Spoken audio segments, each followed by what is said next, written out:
Hello and welcome to another video where in this session I'll be showing my 5 top tips and tricks to pass indirect tax.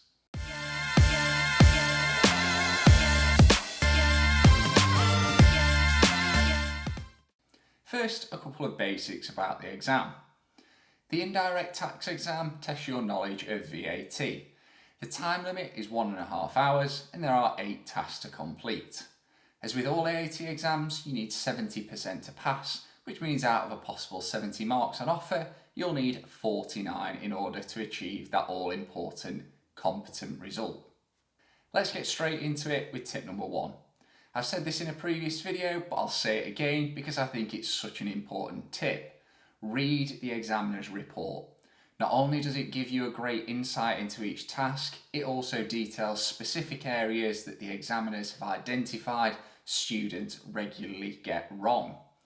2 key points I'd like to point out from this exam are a lack of knowledge and understanding on the flat rate scheme, and that would be students not understanding that it changes from output and input VAT to a percentage of revenue. The other point was on the fuel scale charge. Again, this is around a lack of knowledge on how to treat the fuel scale charge within the VAT return. Remember that the net amount of the fuel scale charge goes into box 6 and the VAT amount on the fuel scale charge goes into box 1. Tip number 2 is all about rounding. In other exams, AAT follows standard rounding rules. This means below 0.5 you round your answer down and 0.5 or above and you'd round it up.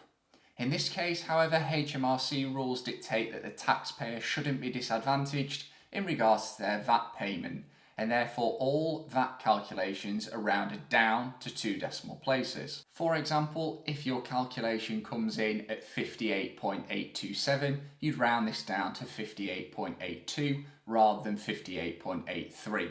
So to sum up, always round down with VAT. On to tip number 3 then, which is making full use of the reference material. AAT understands that the legislation around VAT is extremely vast, so in order to provide assistance, they've actually given you reference material to use during your exam. Look at the material, use it as part of your revision process to narrow down what you need to really focus on.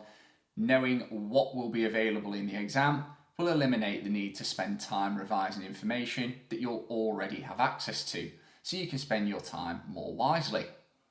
I would also recommend here, as part of your revision process, you take note of the layout of the reference material within the AAT mock exams, because it will be the same layout within the actual exam, which means you save time searching around. Tip number 4 then, I see lots of students asking about whether the EU boxes on the VAT return have changed since Brexit.